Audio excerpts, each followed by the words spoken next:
bagaimana anak-anak itu senantiasa senang, gemar ternyata juga pembelajaran pandemi di masa pandemi ini hanya menguatkan pada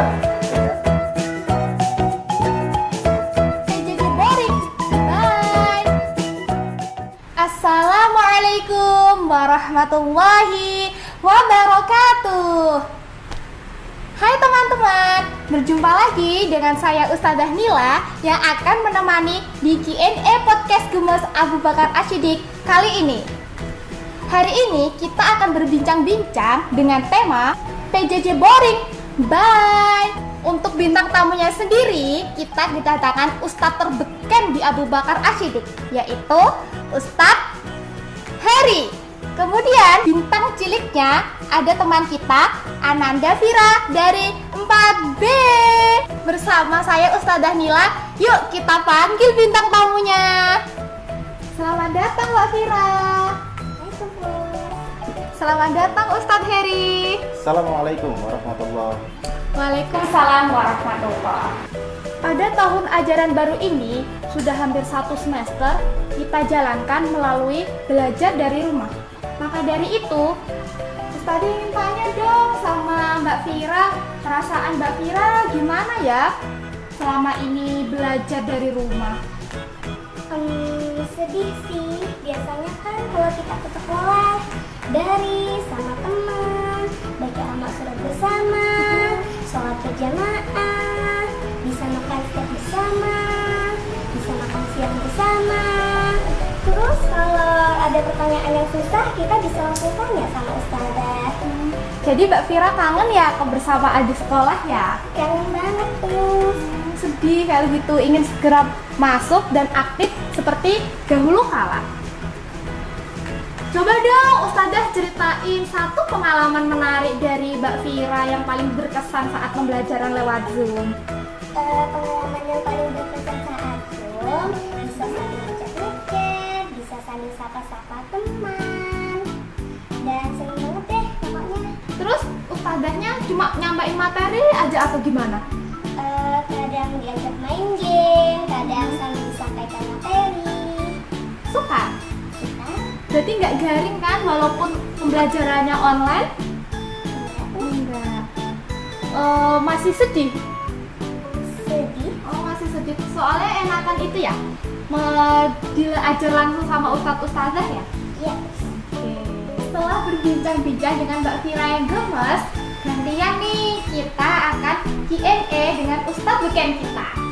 Nah, ustadz, tanya dong. Kalau di sekolah kita kan memang sudah punya metode pembelajaran sendiri terkait pembelajaran dari ini, yaitu fiber SIT, yaitu pembelajaran interaktif berbasis sekolah rumah jaringan, di mana poin-poinnya atau materi-materinya menekankan pada kecakapan hidup, pendidikan Al-Quran, dan bina pribadi Islami. Nah, yang ingin saya tanyakan itu ya Tat ya, gimana sih sebagai Ustadz Abu Bakar, Ustadz menyeimbangkan antara materi-materi akademik dan pendidikan Al-Quran tadi. Sebagaimana kita tahu kan, kalau di sekolahan kita itu kan bukan melulu menekankan pada pendidikan akademik, tapi yang ditekankan juga pendidikan karakter. Ya, Ustadzah Nila yang dirahmati Allah dan semua pemirsa. Jadi kali ini sekolah Islam terpadu yang saat ini di SDIT Abu Bakar Ashidik itu menerapkan keterpaduan, yang artinya adalah menerapkan keterpaduan itu utuh, dia sumuliyah sempurna, kemudian utuh, tidak juz'iyah atau perbagian. Sehingga ketika mengalami pandemi pun seperti ini, sebetulnya kita sudah disiapkan dengan berbagai metode dan juga cara agar kita bisa menghadapi dengan kondisi yang terbaik. Yang diutamakan adalah pendidikan kecakapan hidup, yang mana salah satu prioritas kita adalah anak ini kehidupannya tidak sama dengan sehari-hari yang di sekolah. Dia pagi hari harus mandi, kemudian baris, berdoa, belajar dengan teman, tapi mereka di rumah. Yang notabene kondisi sekolah dan rumah itu berbeda. Nah, bagaimana kita harus bisa mengkondisikan seperti itu? Salah satunya adalah pendidikan kecakapan hidup ini kita sepakati sudah ada instrumen dari atas, dari pusat, JSIT pusat, sehingga kita tinggal membuat keterpaduan antara kondisi lingkungan sekitar dengan program yang ada di pusat. Setelah itu kemudian kita mengedepankan terkait dengan Al-Quran dan keagamaan. Karena setelah kecakapan hidup, adab ya, salah satunya adalah adab tadi kita dahulukan, baru kita mengamalkan Al-Quran tadi. Bagaimana untuk kebutuhan mereka untuk setoran, untuk hafalan, itu menjadi salah satu kekuatan di masa pandemi. Karena salah satu kekuatan daya imunitas pada masa pandemi ini tidak lain dan tidak bukan adalah dari ruhiyah dulu. Nah, kita kuatkan dengan bagaimana anak-anak itu senantiasa senang, gemar dengan adanya tahfiknya, dengan tahsinnya, yang mana orang tua di situ walaupun belum bisa dari sekolah itu memberikan solusi. Jadi ustadz-ustadzah membuat tutorial ngaji ya, mulai dari tahsin, tahfidz, kemudian di-share ke grup paguyuban. Harapannya apa? Agar orang tua itu senantiasa bisa belajar walaupun orang tuanya nggak bisa, minimal ada tutorial. Bagaimana Ustadz kalau seandainya sudah bisa? Alhamdulillah, itu untuk menguatkan. Baru yang terakhir adalah akademis. Bagaimana akademis ini bagian dari satu utuh dari JSIT. Jadi kita tidak mungkin ketika kita sudah pembelajaran pandemi di masa pandemi ini hanya menguatkan pada PKH atau Al-Quran saja. Tapi yang ketiga adalah terkait dengan akademis. Bagaimana muatan kedinasan ini kemudian kita sesuaikan dengan kondisi lingkungan juga. Kita kurangi. Karena apa? Kalau kita fullkan dengan kondisi kurikulum yang normal, yang tidak masa pandemi, maka itu akan terasa berat. Jadi nih mau tanya, bagaimana sih jenengan memposisikan diri untuk menyeimbangkan materi-materi yang akan disampaikan ke siswa? Di sini kan materi ini tidak melulu soal akademik, ada pendidikan Al-Quran juga. Nah, kalau di Abu Bakar sendiri kan mengedepankan pendidikan karakter. Kalau dari Ustadz sendiri nih, cara menyeimbangkannya gimana? Sudah Nila yang senantiasa sehat ya, alhamdulillah ya. Jadi salah satu untuk cara menyeimbangkan adalah dengan cara skala prioritas. Jadi ada skala prioritas mana yang harus kita dulukan dan mana yang kita nomor duakan dan sebagainya. Bukan berarti kemudian kita mengesampingkan, karena kita sudah tahu bahwa SDIT Abu Bakar As-Siddiq yang di bawah naungan JSIT kita adalah menganut dengan keterpaduan, yang mana keterpaduan itu adalah secara utuh, syumuliyah, sempurna, dia tidak bagian. Yang salah satunya kali ini yang sudah diterapkan di dalam PJJ di Abu Bakar adalah kita menerapkan PKH, di mana PKH atau pendidikan kecakapan hidup itu menjadi salah satu yang utama dengan model ilmu dulu sebelum adab. Karena anak-anak ini belajarnya tidak di sekolah, dia di rumah. Yang mana kalau di sekolah dia sudah menerapkan beberapa adab, aturan dan sebagainya. Walaupun kita paham ya di sekolah itu juga ada, di rumah pun juga ada aturan.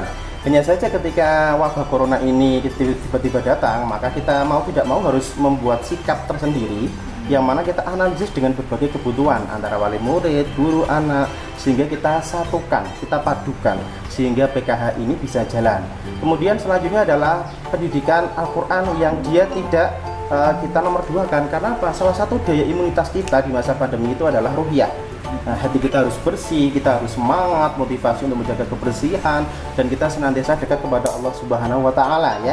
Iman dan imun ya? Iya, sip, jelas. Nah, iman dan imun itu menjadi salah satu konsep keterpaduan yang utuh ya. Kemudian yang terakhir, akademis. Nah, akademis ini juga bagian dari anggapan bahwa kita harus mendapatkan hal yang harus kita selesaikan, yaitu di akademis. Yang mana akademis ini akan kita ciutkan, akan kita pilih mana yang sesuai dan mana yang tidak, sehingga anak-anak akan terasa lebih nyaman dengan pembelajaran PKH, pendidikan Al-Quran, dan yang terakhir akademis. Oke, selanjutnya nih seperti tema kita PJJ Boring Guy. Ini ada pertanyaan dari audiens nih. Mau tanya nih, kalau sekarang masa pandemi materinya bisa digunakan, apalagi tidak mengejar ketuntasan. Terus kedepannya bagaimana para guru SDIT mengejar yang hot itu, berpikir analisis dan sebagainya. Kalau di SDIT sudah punya program kah? Ya, itu pertanyaannya hot juga ya. Dari siapa itu? Ini dari audiensnya Yuni_Yun.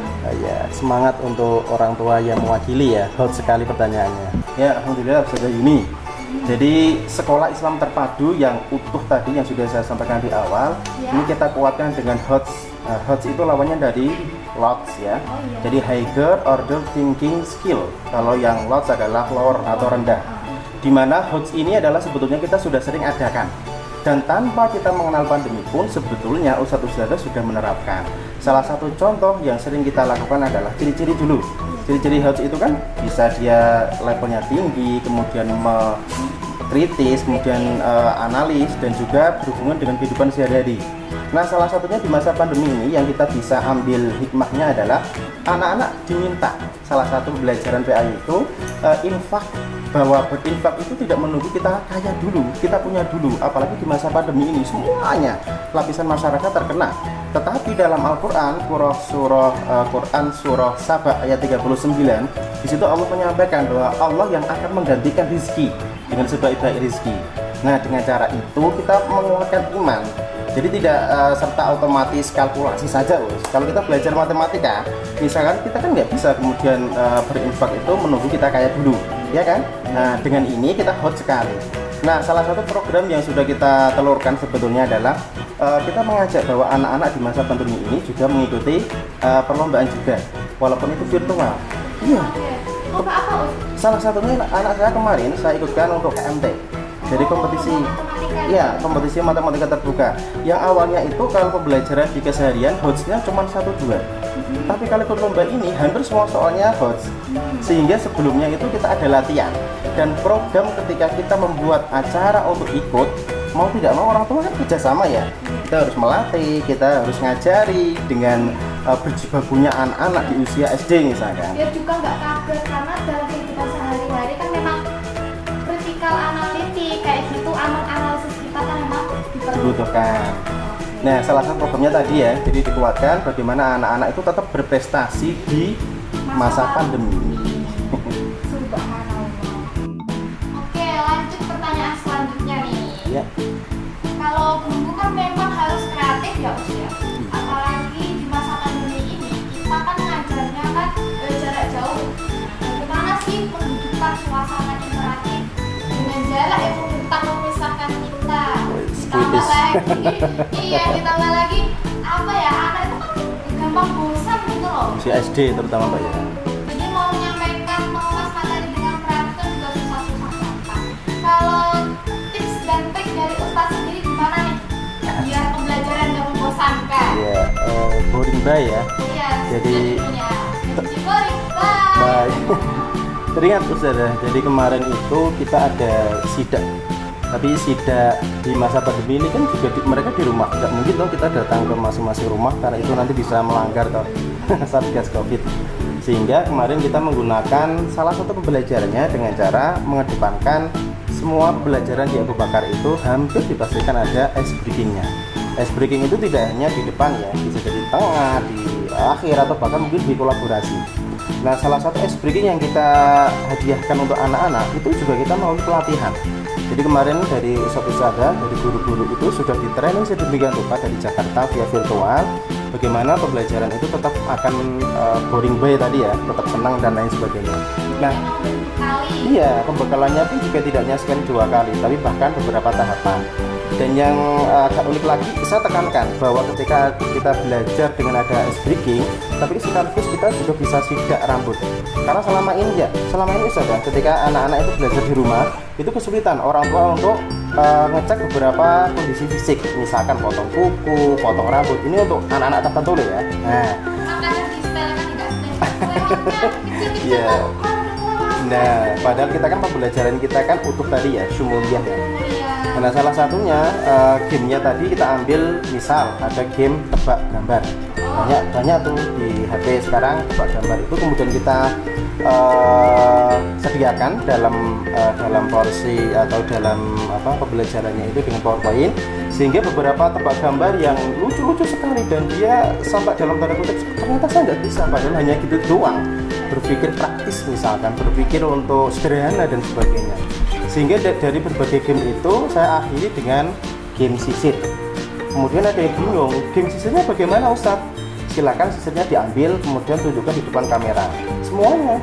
Bahkan ada ketahuan loh, anak-anak yang nggak punya sisir di rumah. Bayangkan. Bayangkan ada loh. Sehingga yang mbak-mbak saya pause dulu. Gamenya pause saja. Jadi khusus yang mas-mas. Yang mbak-mbak pause membawa sisir, kemudian yang mas-mas, kemudian saya minta arah sesuaikan dengan instruksi saya. Nah, kemudian dari sisir itu kita arahkan ke di atas kepala, kemudian jatuhkan dengan dia searah dengan wajah kita, sehingga kita arahnya seperti menyisir ke bawah. Maka ketahuan mas rambutnya yang panjang sampai ke hidung, bahkan sampai ada yang semulut. Taunya dia ternyata kemudian singkat Instagram sekali nih. Jadi di akhir itu saya screenshot pakai HP dan juga print screen di Zoom-nya, otomatis ketahuan. Kita tinggal share di paguyuban dengan tetap kondisinya menyampaikan dari hati ke hati. Nah, itu menjadi salah satu kelebihan kita. Gitu ya. Nah, iya nih Us, menyampaikan dari ke hati. Pastinya ya, Ustadz ini kan pernah ya bersinggungan lah dengan apa namanya orang tua. Pasti juga pernah mendapatkan kritik dan saran seperti itu. Cuma kan kadang orang menyampaikannya kan beda-beda, ada yang tegas, ada yang santai, ada yang baper. Kalau dari Ustadz sendiri, gimana sih cara berkomunikasi positif antara ke orang tua dan juga ke anak? Ya, salah satu kelebihan di pembelajaran SIT di Abu Bakar itu adalah mengedepankan faktor lingkungan. Semua lingkungan itu adalah mendukung tadi itu. Jadi sekolah, rumah, dan juga keluarga itu menjadi satu kesatuan, tidak bisa dipisah. Kemudian salah satu agar kita itu bisa komunikasi dengan baik adalah kita perhatian dengan hal yang kecil. Misal, status orang tua yang selama ini mungkin kita hanya lewat, nggak pernah komen apa-apa. Di masa pandemi ini kan masa virtual ya. Jadi kita nggak mungkin perhatian kita kalau ketemu dengan orang tua, karena kita kemungkinan untuk ketemu sangat sulit. Sehingga ketemu kita dengan cara apa? Ya dengan tadi statusnya orang tua. Coba kita lihat, kalau memang itu pantas kita komen, kita komen. Kalau tidak, abaikan. Karena itu dalam tanda kutip ya, nggak boleh kita komen dalam ranah pribadi. Taruhlah kita komennya dalam status yang umum misalkan. Dalam artian kita masuk ke dunianya tanpa harus mengganggu. Sebaliknya, nanti pasti orang tua juga akan masuk ke dunia kita. Jadi ada engagement. Ya, salah satu ikatan. Dari kecil-kecil itu tadi. Sehingga salah satunya kita dengan share berbagai kondisi kebaikan-kebaikan di status orang tua juga seperti itu, akan ada ikatan tadi, engagement ya. Nah, keterikatan itu menjadi salah satu model di Abu Bakar dan seluruh sekolah Islam terpadu di Indonesia.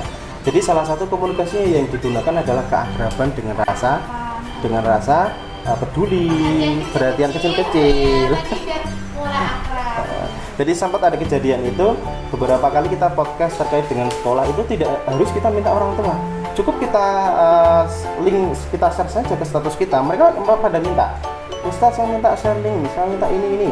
Dan itu langsung kita share tanpa harus kita minta. Dan itu adalah salah satunya. Salah satunya di jaringan sekolah Islam terpadu. Dan kebetulan untuk wali murid kita kan kebanyakan kan kaum milenial juga, jadi posisinya seperti itu akan mudah, bahkan kita terbantu juga.